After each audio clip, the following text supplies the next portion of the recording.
Cellar one more time. All right. The elephant in the room. Yes, I came back from GaryCon and tested positive for COVID. As I'm recording this, I'm 4 days into the quarantine. About 12 hours from when I'm actually recording this, I'm going to check again for my 5-day period. GaryCon was wonderful in all other respects, though I do understand that there are quite a few who came back and tested positive despite, like myself, having had all 5 shots, or Jim, who's gotten much sicker from it apparently, had all his 5 shots. I'm pretty sure I know what event was the spreader, and oh well, water under the bridge.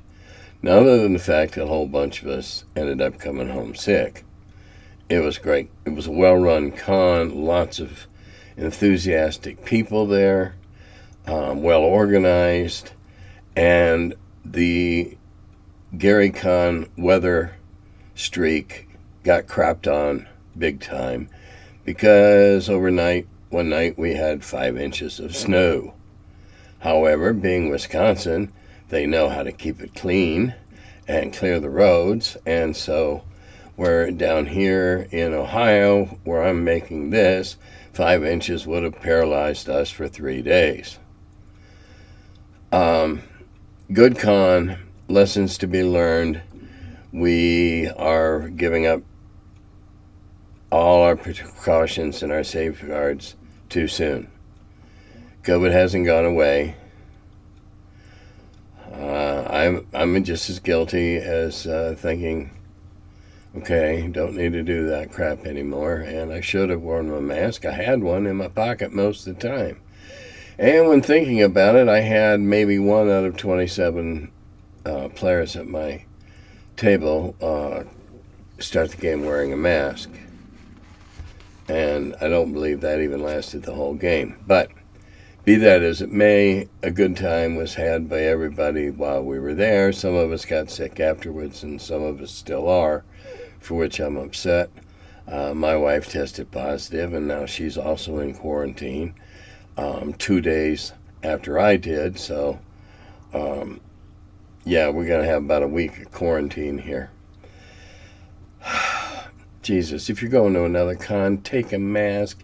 And if everybody gives you any shit about it, tell them to stuff it. That would happen at GaryCon, be an object lesson. All right, let's get into this stuff. Hey, Tim, your eyes really lit up talking about the Playmobil find.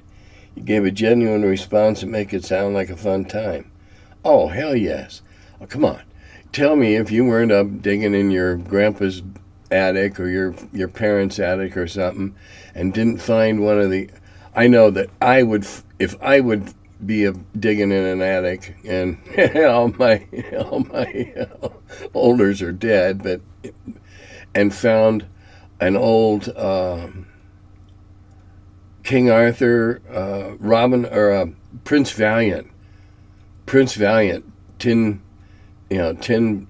castle with the knights and the merry men and all that. Oh, hell yes. I'd be setting up a game right now. We'd be playing chainmail. Single figures. Oh, yes, we would be. Great fun. Be a kid a little. Why not? Enjoy it. All right. Stay excellent, man. Definitely here for the plot hooks and sci-fi tropes. Got a laugh out of the turn something mundane sinister idea. Like banning dogs or pets somewhere like Antarctica because of shapeshifters are the thing. Okay. Anything mundane can be made sinister. You can have your people walk into a cave full of little glowworms, or the kind of worms you see on the walls normally, except these have a hive mind. Fail your saving throw and you fall under their thrall. There's just tons tons of mundane things that can be made icky and sinister and dangerous because we overlook the mundane. It's normal. It looks like it belongs there.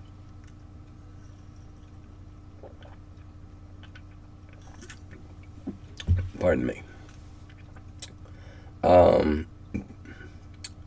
What is the best tip or tips to create a dungeon?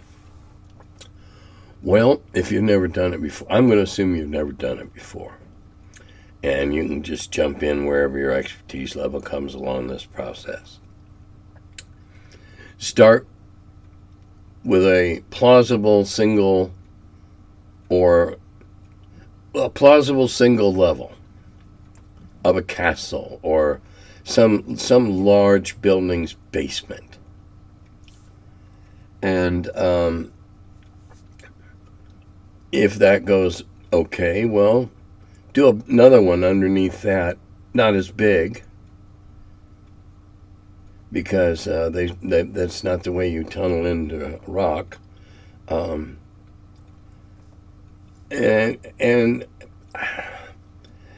have a reason for it. Is it just a dungeon where they kept the prisoners of the current administration? Was it also the treasury, the armory? Did they have a mushroom farm down there? Think logically. Dungeons of a temple complex are going to have altars and stuff, penitent cells and stuff like that. It's really building dungeons isn't a hard thing. Making them interesting enough to want to be explored and making the threat worthy of the reward, that's all you got to do. You can build a really convincing level and a half, maybe even a 2 level under a big old abbey or priory or something like that, and it can be completely mundane and harmless, and can be hideously dangerous, depending upon what used to be there and what's there now. All right. I've just been watching the old Conan movies. The wizard was known as the Wizard of the Mounds in the first movie, and given the name Akiro in the second, portrayed by the great actor known as Mako. He also narrated. Well, yeah, that's not uncommon. The wizard was a character in 2 different Conan stories. The first one, he would be a person of renown. The second one, obviously, they've met or they know of each other or whatever, and having a name, especially if he's going to become a crony, is much more appropriate. Thanks for the answer about favorite TSR modules. I'm a newbie around here and haven't heard them mentioned before. I look forward to exploring the G series with my party. If you've not done a lot of real complex modules, start with the early ones, and because they're not dripping with plot hooks and story in that, they're pretty straightforward. And let's go put these giants in their place.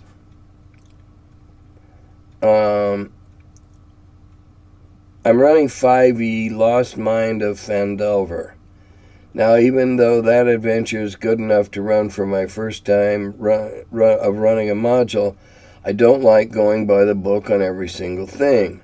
I've already added other adventure ideas, which I still need to work on. I've also decided to change the random encounter table because it didn't really make sense to me, and I'm going to add the Boolean. Well, sounds to me like you've had an epiphany or a conversion, because you've immediately decided that rules as written is too restrictive, and that's good.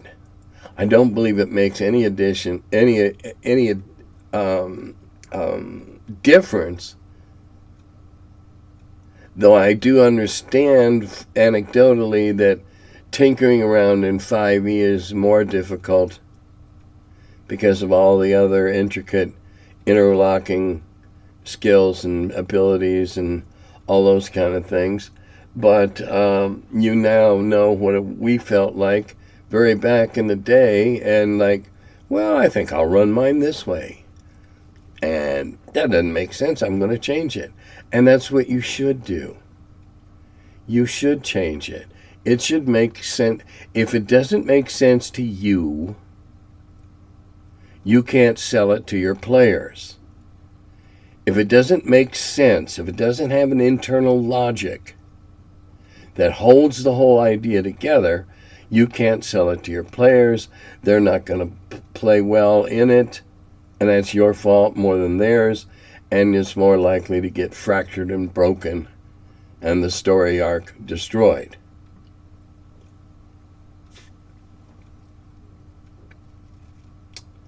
Change it. You betcha. Hi. Now you're playing old school. Okay, now you're playing old school. Don't like something? I'm going to fudge around and make it the way I like it so that it fits the internal logic of my world as I perceive it. That's your right, your privilege, and almost your duty. Okay. In the old bard class that came out in the magazine, you did start out as a fighter and you went to 5th, and then you switched to thief, and you don't add new points if you do not exceed 6th level of thief, that's right, and so on, and then you struck for bard. A bard, to become a proficient bard is damn hard and will take a lot of vigorous applied gaming to do it. Number one, 5th level fighter, that takes a while. Then you switch over to a thief, and you progress until you become better than you were as a fighter, and then you become a bard. And the way they nerfed the bard in 2nd edition was criminal, in my opinion. There's a really funny musician that writes songs and sings all about role playing. He's called Dan the Bard. Look him up on YouTube or on Google him, Dan the Bard. And there's a song on one of his albums called Bandcamp. And what's really, really funny about it is a 2nd edition bard picked a fight with a 1st edition bard and got his ass wiped. They nerfed it, something awful. I think if you are capable of making all those levels, then you should. The bard, as envisioned, was kind of it was influenced by Three Musketeers and some of the romantic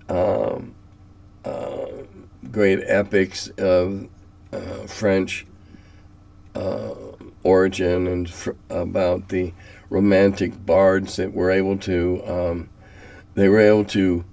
woo generally women they weren't supposed to be wooing and extricate themselves from the problems that might have come. They were able to entertain royalty and yet defend themselves if they offended. They were really supposed to be pretty cool dudes. I mean, a 6th level dude can damn near charm a tavern full of ruffians, and again, it's what it was intended to be. It's not what it became, and again, that's damned unfortunate. But no sense crying over old misdeeds. Did I ever play Don't Give Up the Ship? Yes, I have. Saw it being played at Gary County and it looked like a great time. Any advice for a group looking to try it out? Well, yes. Get a buttload of ships. Now, that said, I can understand you don't want to run out and buy a bunch of wooden or metal ships and paint them all up in that. However, if you have access to some of those old collectible card game pirates of every ocean that ever existed, there were a gazillion of them. I know I have an enormous tote full of assembled ones, and then I have, I got hundreds of them. And if you could get access to some of the British and the French ships or whatever, it's a lot cheaper. And it's, after all, just a model representing a ship. The second thing you want to get is permission to use someplace that's got a hell of a lot of space, because that's not a game you generally play out on a couple of tabletops. Some big distances you're going to need as you lose the wind, gain the wind, tack around to come back into the battle. Needs a lot of floor space. Floor space, not table space, in the games I've played. I've heard your explanation for spill checks. I was confused on what you used to do instead of skill checks and ability score rolls. For example, if a character needed to balance across a narrow bridge, you simply have them explain how they went about it and see if it worked. And someone pointed out that in a previous video I explained that you go for the most pertinent stat. I mean, what the hell are those 6 sacred stats for if you don't reference them? What are they for if you don't do the deeds and feats that boost them up? All the stats can be increased. Nobody said that's it forever. Lord, if you can have brains, if you can have intelligence or wisdom drained as a result of being touched or drained or attacked by something, you need to have the opposite of it, that you can. All right, now, I don't say you can do anything beyond 18, but I guess if your campaign goes that direction, you can always do an 18 and then roll off percentiles, and like strength is done now.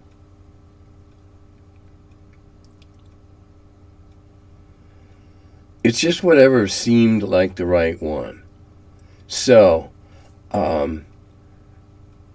they go into town and they're dealing with, they're looking to sell a couple items they picked up for some cash, and a certain guy's recommended, and they go in, and he's trying to give them a sharp deal.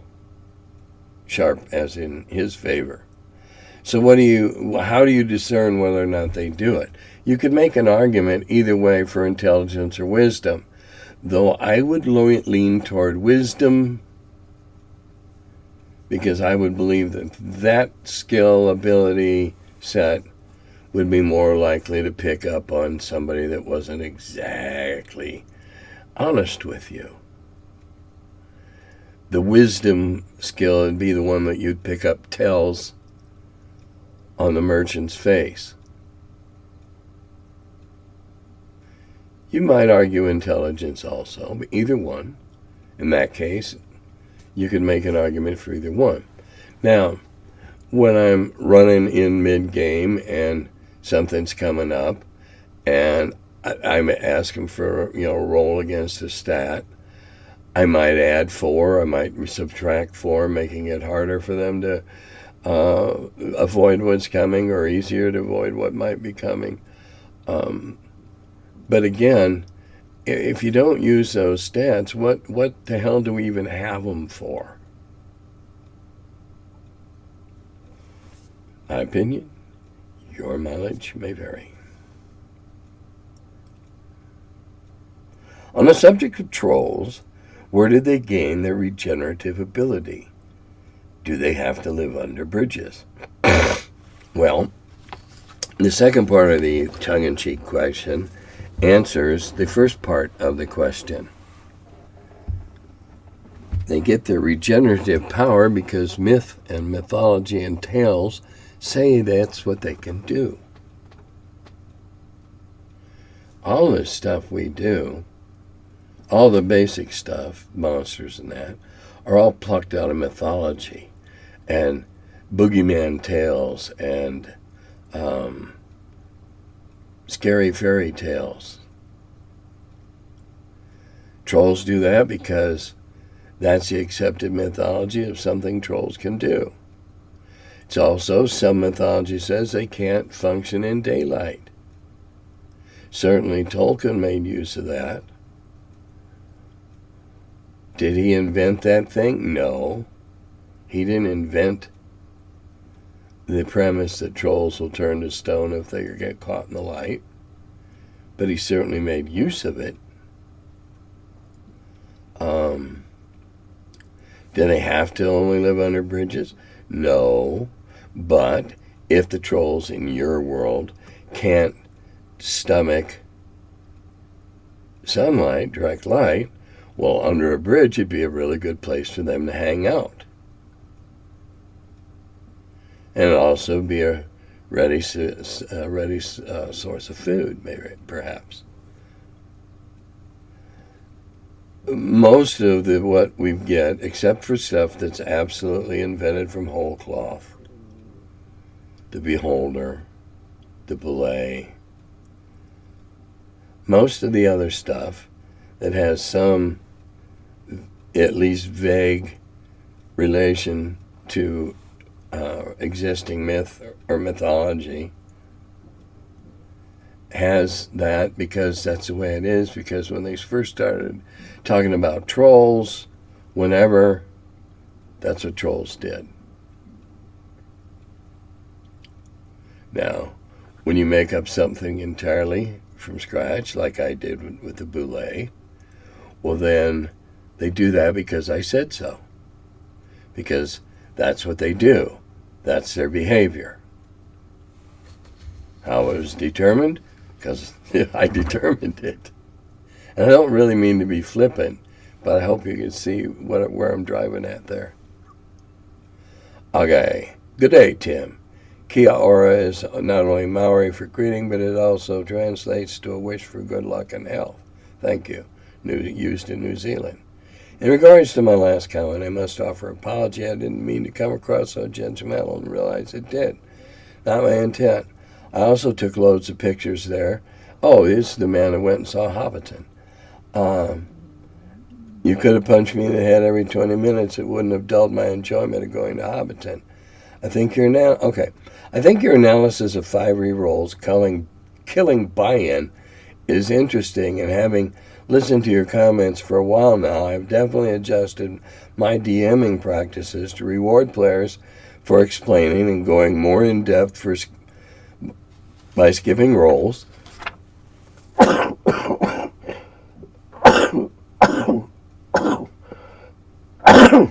Pardon me, nose tickle. By skipping rolls if they give enough details. Excellent.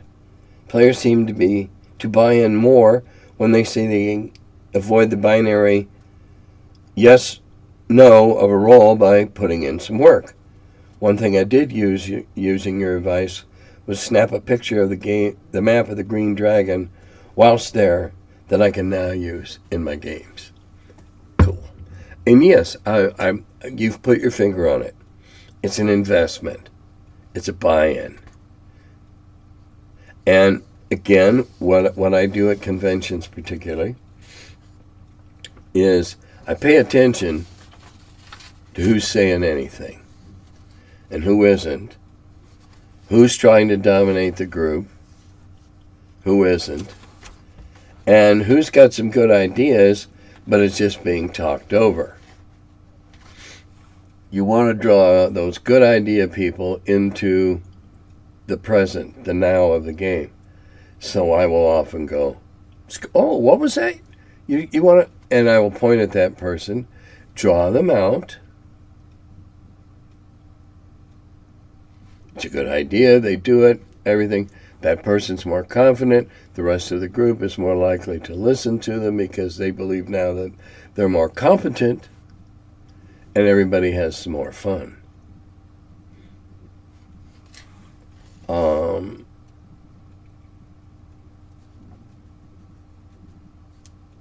Yeah, send me a picture of that. The green dragon. Good day again. Hope you enjoyed the con. All right, that's a follow-up, same person.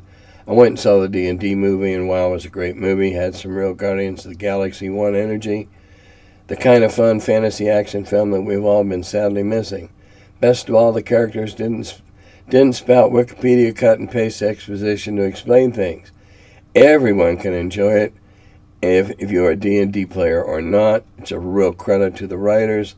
I'm hoping for more. Just great to have a fun movie. P.S. I haven't been in the movies in 4 years or so, and this was a great one to break the streak with. Yes! That's why I haven't said anything yet, because I knew this was coming. Go see the movie. Go see the movie. It's actually now barely into Friday, and the movie's out there. So you'll see this on Saturday, the day after it's opened. Go see the movie. It's great fun. I'll tell you what I've told everybody when I was at GaryCon. There's two things only in the whole movie. There's two things that would only offend someone born with a stick up their butt and rules as written. There's two things in the movie. And who cares? There's two things you can nitpick. The rest of it's fun. I watched groups, family groups come in where it's usually it was the parents that were the players, and maybe one of the older kids, and then I watched obvious players and non-players come in. I turn around and made a point of watching. Everybody was into the movie. Even 9 and 10-year-olds who probably weren't thrilled to be there because, I've got to go with mom and dad. And they were having a good time. There's Easter eggs all over it. All the additions are represented. It's wonderful. It's the movie that I was hoping for when I sat there waiting for it to begin, that I felt was going to either yes or no validate what I've been doing for the last 48 years. It was fun. Go see it. Go see it. Okay, good day again. Hope you enjoyed the con. All right. Further comment on PC level balance. XP rewarded for good stewardship. A handy solution for some might be metagame concept of rewarding or withholding XP, such that the overpowered PC's XP reward is diminished when they hog low-level actions, but they share an XP gained by low-level PCs or are rewarded separately. Okay, however you want to address it is okay, if it works for you. Now, in the case of a high-level PC shepherding a group of lower PCs, you can treat it like we used to treat high-level NPCs that were hired for a particular adventure or quest or whatever. They had an agreement up front that they got a big chunk of the loot in advance, but then the people they were with got the most of the experience. They were just there to help them, to get them through the rough spots, whatever, not hog all the glory. If they behave in such a manner, okay, then that type of behavior should be noted and rewarded. I don't argue that in the least.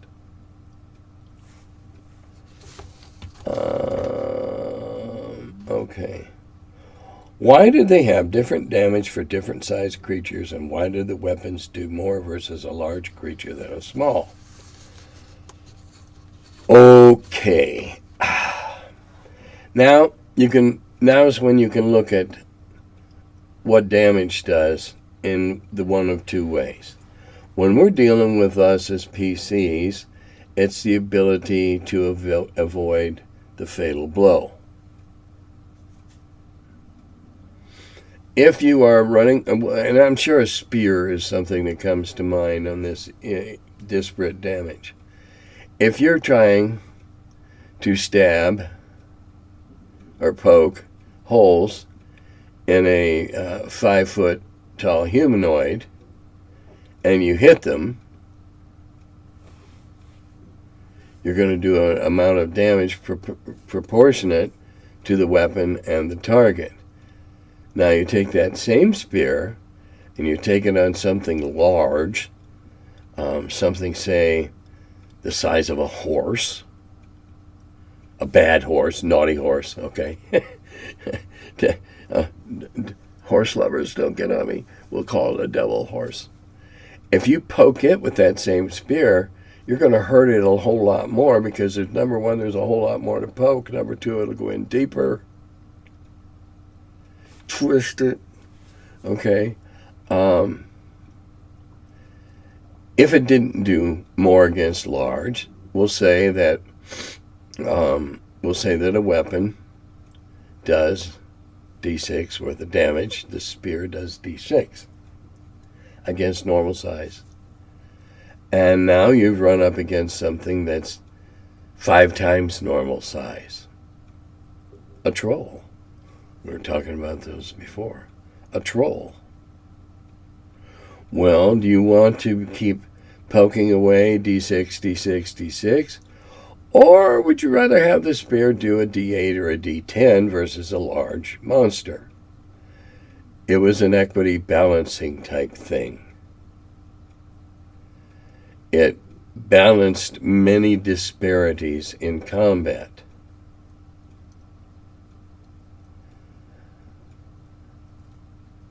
It works. When you look at it as a means of balance, I believe you'll see that it works better.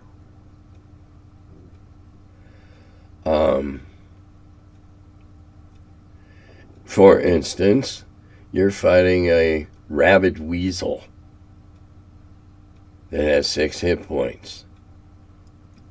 Or you're fighting against a really angry ogre.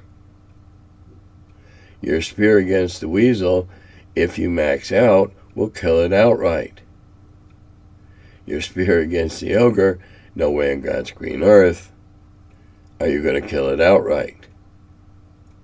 However, if you get more damage against it than you get in against the weasel, you got more of a chance that you'll chop it down sooner, before I get you anyway. That's why.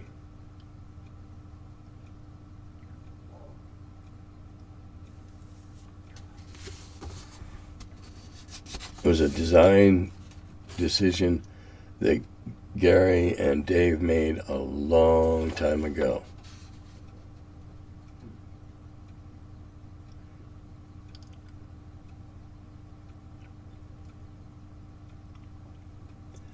All right, the last one.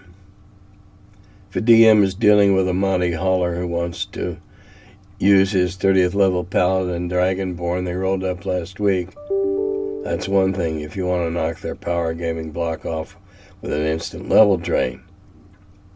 But what if the player is a legit gamer who started his character as a first leveler, made it up here all by himself, and now he wants to help? Well, I think my answer earlier also addresses this. Now, there's a couple of things in this.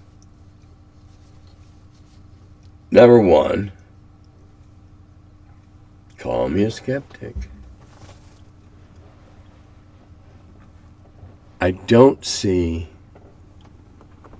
too many Monty Hollers with their 30th level Dragonborn running around with a bunch of low levels. I almost called them low lives. Well, that might be their view of them. Without an ulterior motive. Domination, getting something they want. If that's not the case and they're all altruistic and helping and all that, well, as we said earlier, that's up to you how you want to address that, how you want to handle it. Number one, I'm a lot more arbitrary. I'd say no. Number two, I wouldn't have a character like that in my campaign. But the argument's still valid. No, I wouldn't have somebody that's so much more powerful, so much bigger than the rest of the group. I just wouldn't do it. As a matter of fact, when I was running the campaign in Carbondale,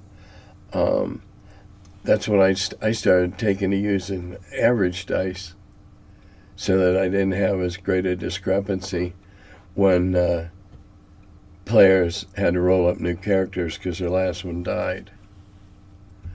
I think balance is really, really important, both in the composition of the parties and the composition of the obstacles faced by the party. I think that thing throws the whole mechanism way out of whack. Way out of whack. Here's another reason why. Any DM that's done this at any length of time knows that they will not always go where you want them to go unless you railroad them. And they won't play for very long if you railroad them. So they won't always go where you want them to go. And so, lo and behold, holy cow, they found the secret back door of the lair, and they got a guy who's so big he can sneak in and trash the big bad evil guy. Just like that.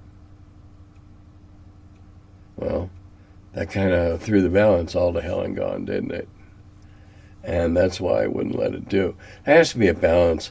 The players have to feel they have a chance. The DM has to feel that he's being tested. And most importantly, the players need to think it's fair.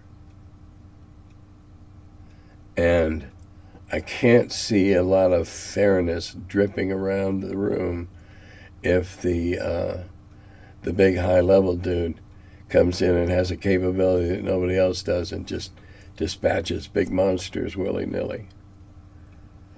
It's all about balance.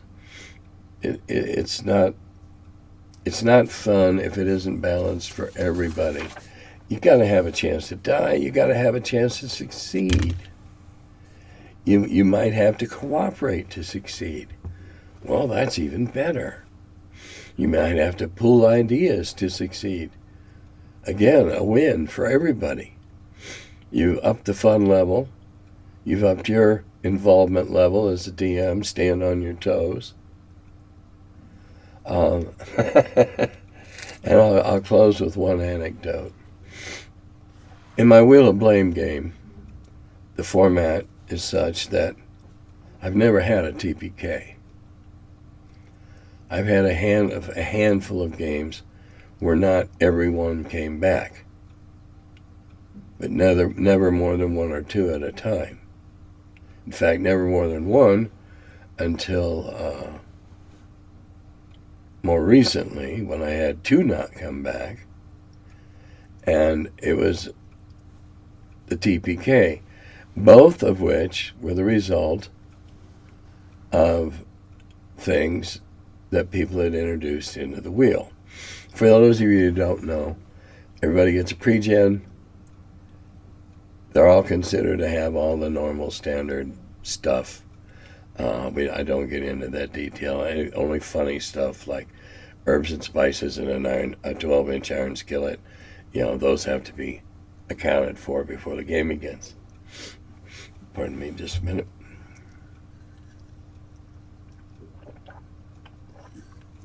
All right, then each player is given a note card And on the note card, they write 2 things.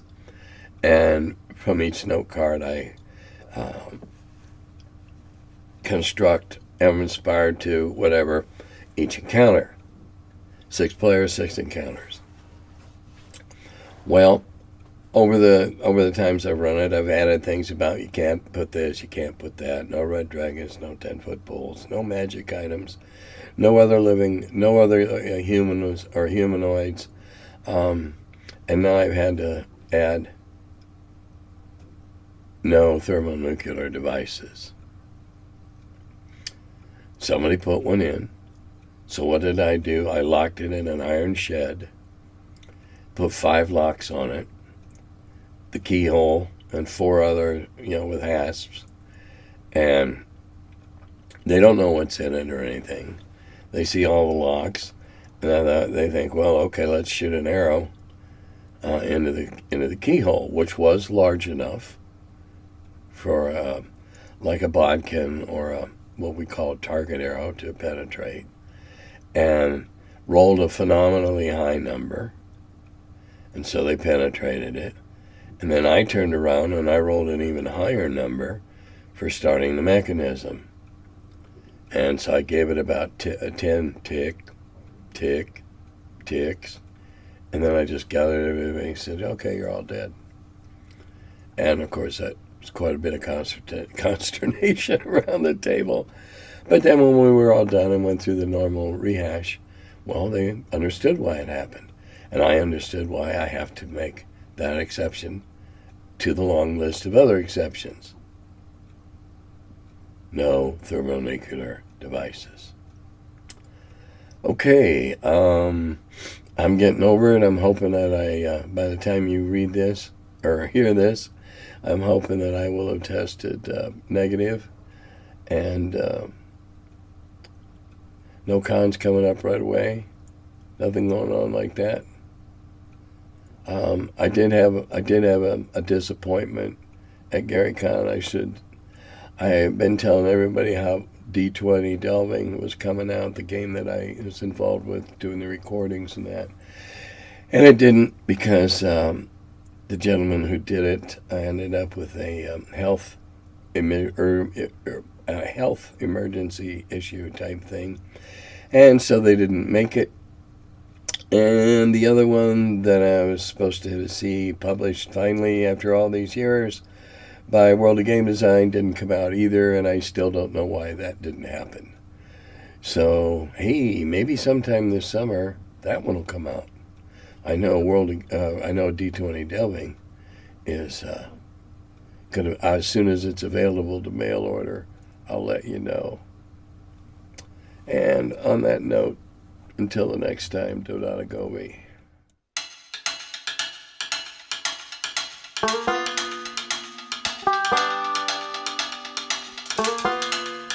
Hello, and welcome to my cellar.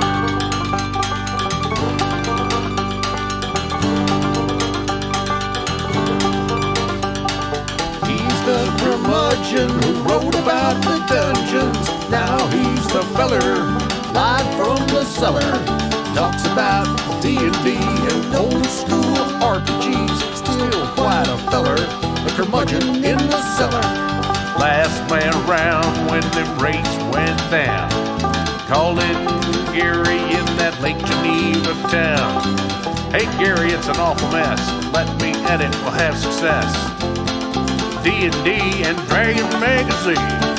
He's a curmudgeon who wrote about the dungeons. Now he's the feller, live from the cellar. Talks about D&D and old school RPGs, but he's still quite the feller, the curmudgeon in the cellar. Magic missile, it's a mortar shell. Make it hit in the first level spell. Brought psionics to the game to attack that wizard's brain. DSR and fantasy, collection of micro armory. Titan with tramp under a tree, high as could be. He's the curmudgeon who wrote about the dungeons. Now he's the feller, live from the cellar. Talks about D&D and old school RPGs, but he's still quite the feller, the curmudgeon in the cellar. still quite the feller, the curmudgeon in the cellar. Curmudgeon.